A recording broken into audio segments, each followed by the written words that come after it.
Holla, and welcome to this edition of your favorite source for on-campus scoop, OSTN News. I'm Rob Duns. And I'm Jamie Wheeler. We've got some great stories for you from universities from coast to coast. Pope Benedict XVI is making rounds across the U.S. During his recent visit to NYC, he prayed at Ground Zero, met with survivors of the 9/11 terror attacks, and held Mass at Yankee Stadium. But perhaps the coolest part about the trip is seeing the effect his presence had on the people in the Big Apple. AJ Feliciano from Rutgers University reports. Pope Benedict XVI accomplished a lot in his recent trip to New York City. He prayed at Ground Zero and held Mass at the Yankee Stadium. But perhaps his most striking achievement was the effect his mere appearance had on people in the Big Apple.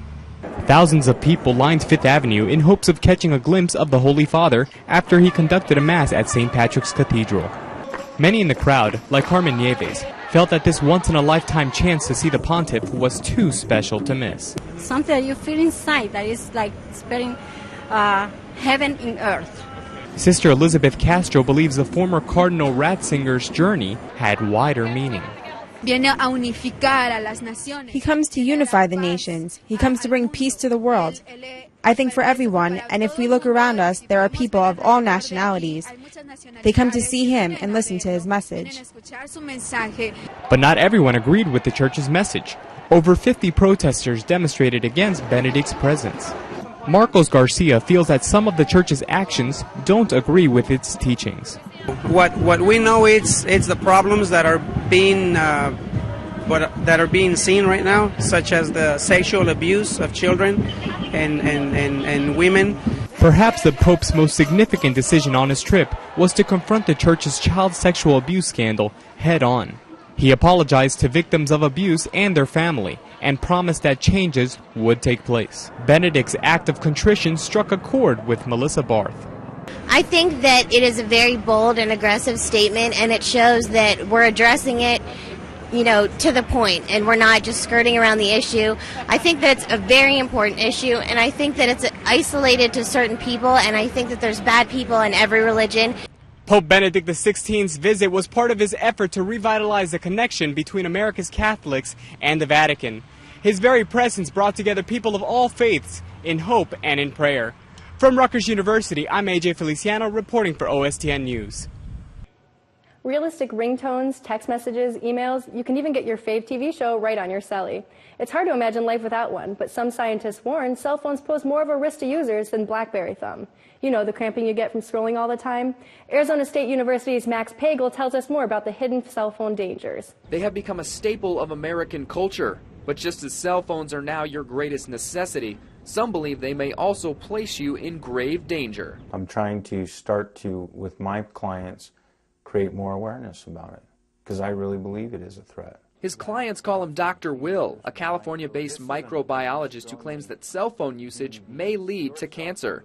He says that he has seen numerous amounts of evidence, including brain tumors that are roughly shaped like cell phones. I've heard of it before, but then I heard that it wasn't true, so I didn't really pay much attention to it. People are not educated enough. They just don't know that those are hidden dangers. Valley radiation oncologist Dr. Emily Garade said that while she is not completely convinced, she knows there are potential dangers. Of course, it makes sense that the cell phone radiation would eventually impact on our health.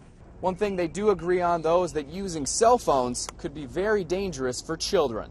The skull is not as thick when you're at that age. Dr. Grade says she keeps a close eye on her 4 daughters. I've told them strictly that they should use their speakerphone and hold the phone away from their body. What frightens Kalpakis the most, people won't take simple precautions until researchers confirm a link. Until the American Medical Association comes out and says, cell phones cause this, doctors won't care. I'm Matt Pagel at Arizona State University for OSTN News. Methamphetamines are the fastest growing legal drug of choice in the United States. It's made by common items you can find in your local grocery store or pharmacy. But one state is now cracking down on production, and it just might be working. West Virginia University's Amy Skeens explains. Crank, ice, crystal meth.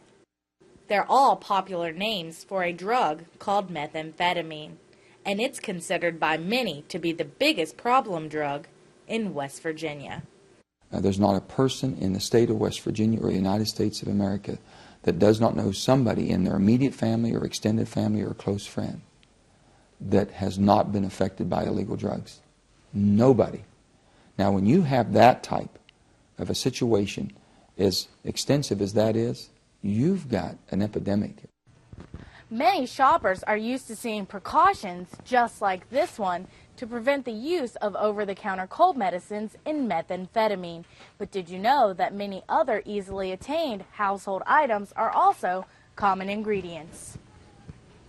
I saw a list of some of the chemicals that went into methamphetamines, and I've worked with some of those in the laboratory, and it's kind of scary to think that we have most or all of these in large quantities in the laboratories, and that somebody could potentially break in and steal them to make these kinds of drugs.